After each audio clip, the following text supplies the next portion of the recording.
Yo, what up guys? Coming at you with a video today.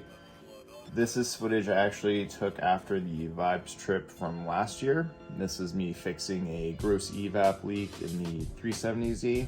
Definitely a pretty easy fix, so wanted to just get this together for you guys and get it out there. But if this helps anybody out, give it a like, comment, or subscribe, and let's get into the video. I took my car for a drive the other day and had a couple codes pop up, although one code in particular that I want to try and address, it's P0455. That's a gross EVAP leak is what it tells me. Gonna try and sort through that. I have a couple of ideas of what it might be. My first thought of what's throwing the code is the two O-rings that hold the top hats on, the top hat for the fuel pump and then for the fuel level sender. I think those have gone bad. I've had this top hat out a bunch, so I feel like that is one of the main culprits.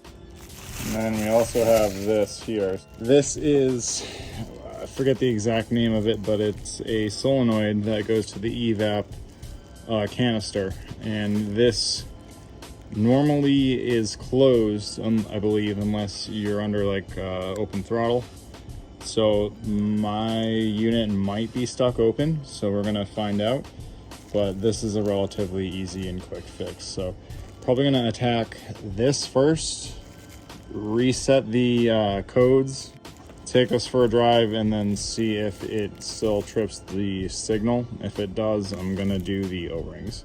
So we gotta get this off here, getting this metal shield off. There's one bolt, there's two bolts, and then there's a third one on this side. So we'll get those off and it'll expose that EVAP canister. So now with the canister exposed, you can clearly see this is what we are replacing here. So we got to disconnect the battery, and then this kind of just twists off.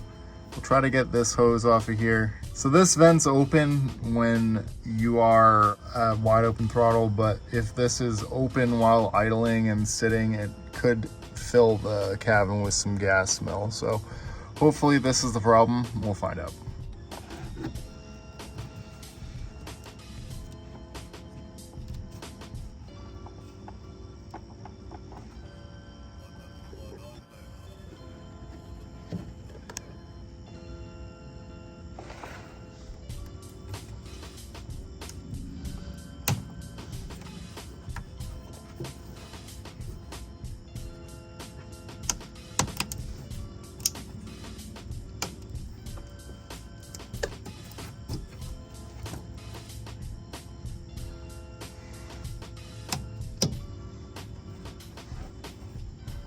Yep, so I have to take off the freaking bumper to get to it, so not so easy. All right, so there's a plate back here that needs to come off. I don't really want to take off the other side, but let's see if I can get all this hardware off of here.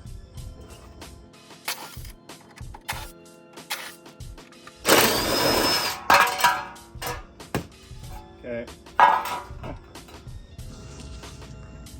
There's that 12 mil bolt, and I think that canister can move.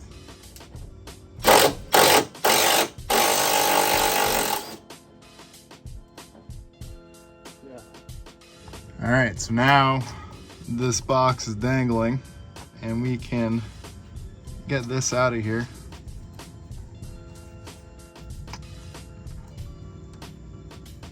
There you go. Okay, so now let's take the new one and put it on.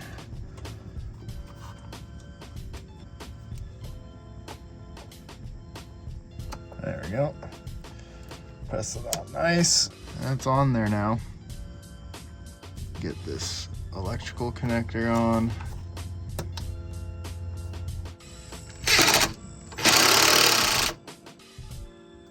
Reconnect our hose back to the canister.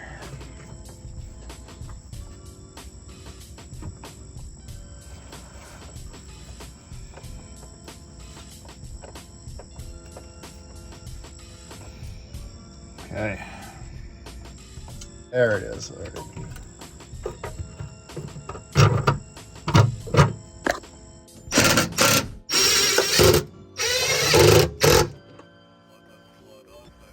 so kind of got a ghetto test here. Gonna bridge the pins on this and see if we hear anything.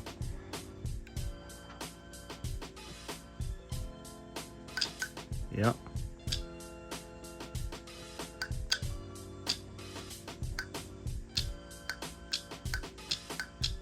This probably still works, so I think what I'm gonna do before I clear the code is actually replace the O-rings that hold the tank together, or the top hat.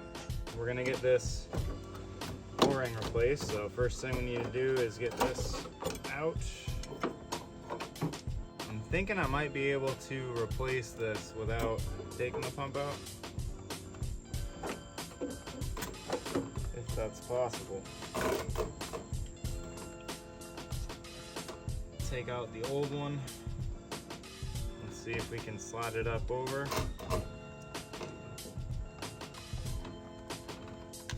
Yeah, should be able to replace it without taking the pump out. With this somewhat out, we'll kind of wipe up under that O-ring.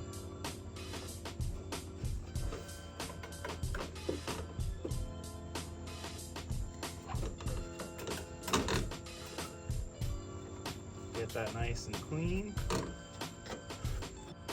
And we'll get our new O-ring. Looking at the old one compared to the new one, yeah, the old one is a lot thinner than the new one is. Work this around.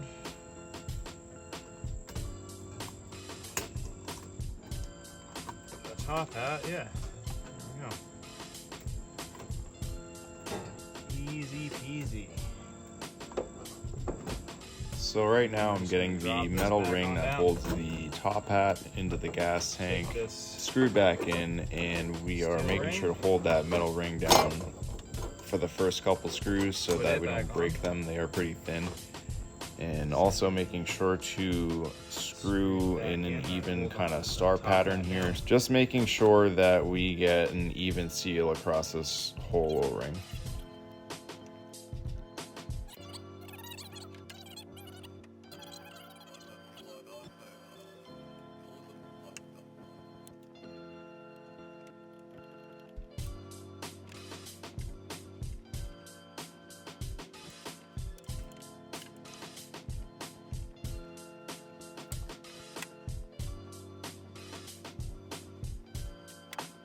Only ended up doing the one O-ring here. I don't want to do the other side right now. It's definitely a little harder to do because of the in-tank surge tank. So I'm gonna see if just doing this one side, which is the side that I've taken out many times, gonna see if this side's been leaking as well as that solenoid. We're gonna clear this code, take it for a drive, and see if it trips the code. So just got through the scan. Going to go into this engine fault. Let's clear the codes.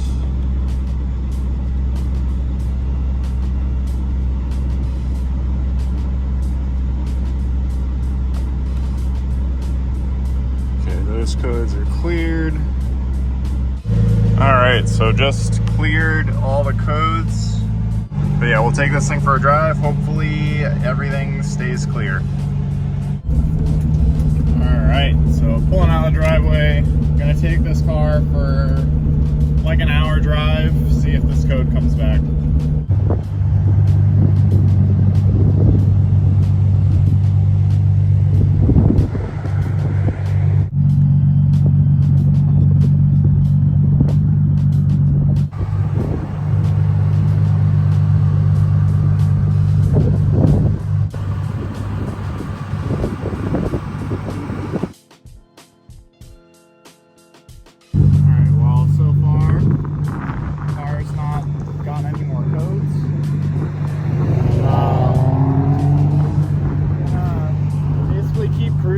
And then see if we can do it. I don't think it's going to though. So this is good.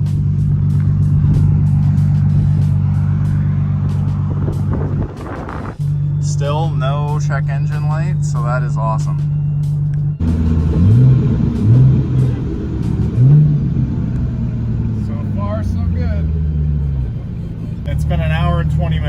check engine light hasn't come back, so I think it's fixed now. All right, we're back about an hour and 20 minutes later and still no check engine light. I think that is it for the video. So now you know how to fix your gross evap code, and hopefully it doesn't come back again. So if that helped anybody, give it a like, comment, subscribe, and hope to catch you in the next one. Have a nice night, day, wherever you are. Peace out.